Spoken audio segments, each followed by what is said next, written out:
you know, that was one of the days that I just felt like I was gonna die. Like, I just thought it was it. I hated exercise. I hated running, particularly, with a passion.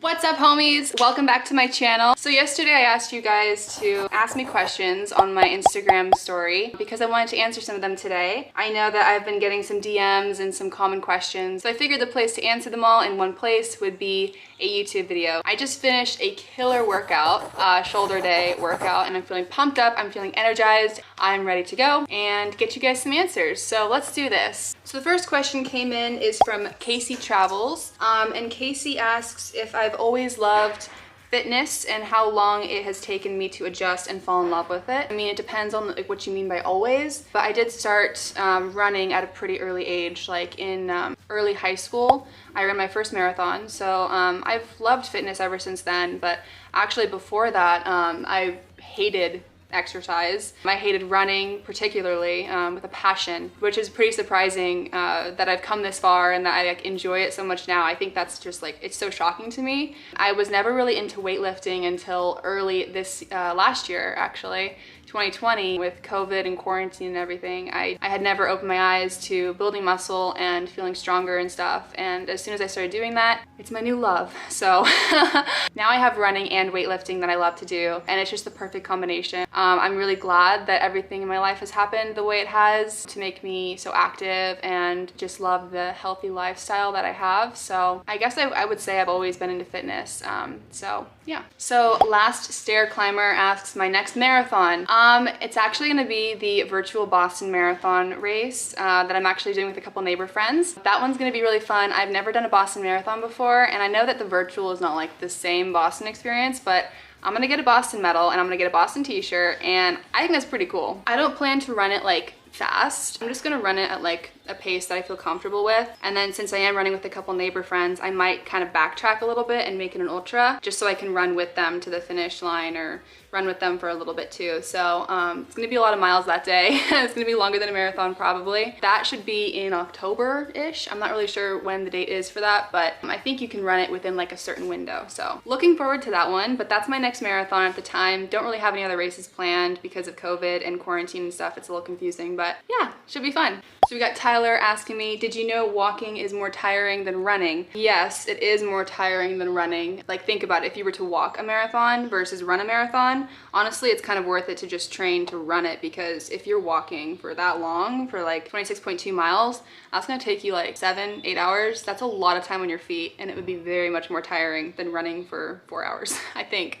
I guess it depends on how fast you run, but yeah. Then Nathan G. Harris says, what is on your hiking bucket list? So on my hiking bucket list is definitely the PCT trail. Not the whole thing, but part of it would be really amazing just to be along that trail and experience what so many other people have experienced. There's also the Appalachian Trail, which seems really, really cool and beautiful. That's on the East Coast. I've read a couple books about that, so that would just be amazing to experience as well. And I mean, I have so many hiking bucket list items. Grand Canyon being one of them, going from rim to rim, maybe to rim again. That would be really cool. And then also the Cactus to Clouds course, where you run from basically the desert to the clouds. That one seems very intense and very fun and beautiful. Like, God, that'd be amazing to be in the clouds.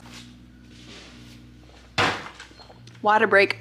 All right, how many times do I run versus weight train per week? So I don't run that much these days. I actually am in need of new shoes, and I've just been neglecting to get them for some reason. But currently I run like 2 or 3 days a week, like 3 to 4 miles, and then I also walk a lot more these days. So I walk a total of like 30 miles per week. So a lot of walking, but I balance that with weight training about 6 days a week. My workouts are usually 45 to 60 minutes. And yeah, my main goal right now is to build muscle and just to get stronger, do pull-ups, do push-ups, all those functional movements, and also a handstand. So my goal isn't really to train for anything running-wise. So I've just been focusing on the weight training more these days. After COVID and everything, I definitely want to get back into running races and doing events like that. So that's something to look forward to for sure. Natalie wants to know if I practice intermittent fasting. I don't actually. A lot of people have asked me this because it's kind of like in the news health-wise. It's kind of a common thing. It's getting more popular. For people who don't know what intermittent fasting is, it's like selecting a window of when you're gonna eat, let's say from like noon to 5 p.m. and you eat all of your meals, all of your calories in that window, and then the rest you're basically fasting. I think you can drink water, maybe coffee. I just don't like to do that, honestly. I feel like it's kind of restrictive for me. My diet is, I like to snack a lot throughout the day, so I'll eat a little bit, but a lot. Like I'll eat a little bit at a time, but then a lot throughout the day. So I like to snack throughout the day. I don't like to fast or restrict myself with the hours that I'm supposed to eat. But if you like doing that, then you can do it. The main bottom line is that you have to get the calories you need per day. It doesn't really matter what time of day you're getting them in, as long as you're getting them in is what I'm trying to say. So if it works for you, great. If it doesn't work for you, also great. Honestly though, what does the mitochondria even do? Well, to answer your question, CT Stratford, mitochondria is the powerhouse of the cell. You should know this. All right, question from Roll Up the Beast to Feast. That is an interesting username. They want to know what motivates me. So I actually have a video on this on my YouTube channel already. I'm gonna link it right there so you can click on it and see what motivates me. But bottom line about what motivates me, I'll give you like a little gist. Knowing that every day I'm doing everything that I can to be the healthiest and best version of myself. Whenever I'm in the kitchen cooking or working out or going for walks, studying even, I feel like I'm doing the right things for myself, and it motivates me. It motivates me to see how far I've come and to look back at old progress pictures and just see the transformation, see the progress. It's pretty surreal. The daily progress isn't as noticeable, but when you're consistent and when you have been doing something for a very long time, you start to notice progress, and it can be pretty significant. So that keeps me going for sure, especially because I have been doing this for a long time, weightlifting specifically, and I've noticed just a world of difference with how I feel about myself, how I look, how I feel. It's like magic, and I want to feel magic every day. All right, my good friend Jessica, she wants to know what wellness habits I try to keep other than working out and eating healthy. And that's a really good question. Not many people have asked me that before. I don't know. I do a lot of things that I guess people would consider healthy other than just working out and eating healthy. For one, I go to bed really early. Not like really early, but like I make sure I get 8 to 9 hours every night, and I really do like to wake up early, so I have to make sure that I go to bed at a good time. But I go to bed at like 9 to 10 every night, and then I usually get up every day at like 6:30. I mean, I guess this kind of goes with eating healthy, but I also don't really drink that much. I don't like alcohol and how it affects my body. I do have a little bit every once in a while, but like it doesn't really appeal to me. So I guess that could go hand in hand with eating healthy. I guess a good one would also be like meditating and stuff, and like yoga, and that's a really good wellness habit for your mind, but I don't do any of that. So unfortunately I can't say that I am like super into meditating, and like I don't know, I'm just not that mental about it, but I do want to get into yoga more. I think it's really good to stretch your body, and I feel like it can be really relaxing and cleansing for your mind. So I think I might start getting into yoga a little bit more, but like, you know, I don't know, I'm not into it right now. I mean, there's like so many things that I could categorize as wellness habits that like, I don't know if they really are considered wellness habits. I study quite a bit. I study quite hard just to make sure that I'm like getting where I want to in life, which I would consider wellness. It's my well-being and success, my life, something like that. I'm really smart with money, and I don't like to spend anything, which can be good and bad. But I guess I would also consider that a wellness thing because it has to do with my well-being and if I'm going to be successful in life. Yeah, I guess those are the only things that I can think of right now that are wellness type of habits that I like to keep. So Jessica also wants to know, do I ever get self-conscious? And if I do, how do I deal with body image issues? I do, yeah. I think everyone gets self-conscious at some point in their life, in their day, whenever it might be. But yes, I do get self-conscious. Not necessarily because of like social media and stuff. I keep social media pretty real. Like I don't edit any images body-wise. I don't like change my body. I do change colors and like saturation and stuff, but I don't change anything about my body and the way it looks. But even that is not really the place where I feel the most self-conscious. It's mostly just in the day-to-day life where I'm looking in the mirror or I'm putting on clothes and they just don't fit right and I just look bad, or I think I look bad. So yes, I do get self-conscious, but I think that's just part of how life is and like how humans are. You're your own worst critic, so you're always gonna be kind of picking yourself apart in that way. It just comes with being a person. You're gonna be self-conscious about things, especially in quarantine where you're all alone and you're just thinking about yourself and me, and it can just, you know, you can spiral down in that hole. But as long as you surround yourself with friends and family who care about you, I think, you know, you can always find happiness and self-love. Just gotta keep reminding myself I'm doing everything that I can to be healthy and be happy. So, you know, it is what it is. Life is great. All right, Eric wants to know where to get some new running shoes because he's in the market. So I'm gonna go get some new running shoes today, actually. I shop at Roadrunner Sports. They have a great selection of shoes there. I've kind of been going there my whole life to get shoes, really. If you want a cool brand to try, I have several suggestions, but my favorite are the Hoka One One shoes. I like the Clifton 6 and 7 models. The soles of these shoes are super cushiony, they're super lightweight. Honestly, they're like really lightweight. They have a lot of structure and they have a lot of support. I really like those shoes. So if you want to try them, let me know what you think.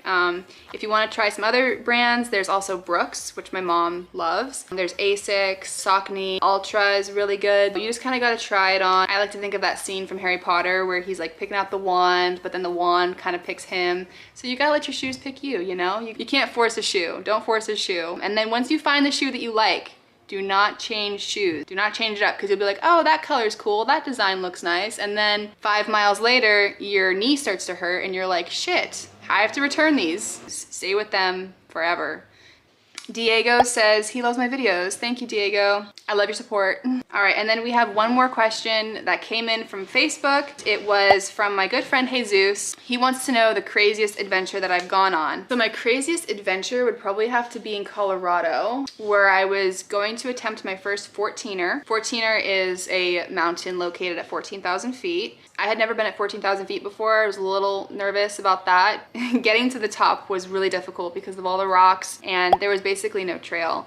It was just kind of like scrambling up this rock slide. And then once we did get to like close to the top, there was snow, like tons of snow at the top. I'm literally like 15 feet from the top. So we're like, it's gonna take us at least half an hour to like get up and then come back down. And anyone who knows Colorado knows that the weather can change like that. The weather can be bright and sunny and then 10 minutes later clouds will just be rolling in and then thunder and lightning. So that's kind of what happened. As soon as I like shoved my micro spikes on, which are the little hooks that go onto your shoes when you're climbing through snow, boom, boom, boom, we hear thunder just surrounding us. We look up and the sky is just dark gray. So we're like, shit, we have to get down off this mountain. Probably not a good idea to keep going up. So unfortunately we had to come down as soon as I was about to peak my first 14er. Really big bummer, but safety was number one. Like safety is always number one. So we scrambled down the mountain. I had to rip my micro spikes back off, which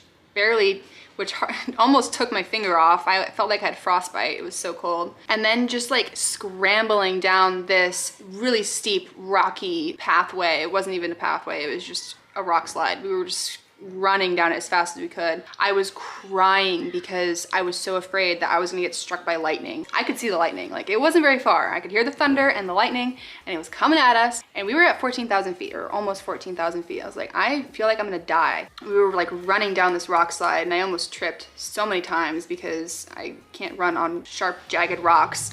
Not sure who can. And then it starts to rain and there's thunder on top of us. It was terrifying. And then we get down under the tree line and we're like, okay, we're good, we're safe. We're not gonna get struck by lightning at this point. It'll hit the trees before it hits us. I could relax a little bit more, but you know, that was one of the days that I just felt like I was gonna die. Like I just thought, it was it. It's the closest I've ever been to death, I think. It's the closest I've ever been. But yeah, that was my craziest adventure. Hopefully nothing too much crazier than that happened. So yeah, the takeaway is just don't feel like you need to get to the top of a mountain, especially if it's really unsafe. It's like, it's just not worth it at that point. Anyway, guys, that is the end of my video today. I hope I answered your questions. I really appreciate you guys asking them so I can help you guys learn a little bit more about me and learn a little bit more about fitness and health and things that I do to stay fit and healthy. Anyway, I hope you guys have a great rest of your Wednesday. I look forward to talking your ear off again next Wednesday. Bye, guys.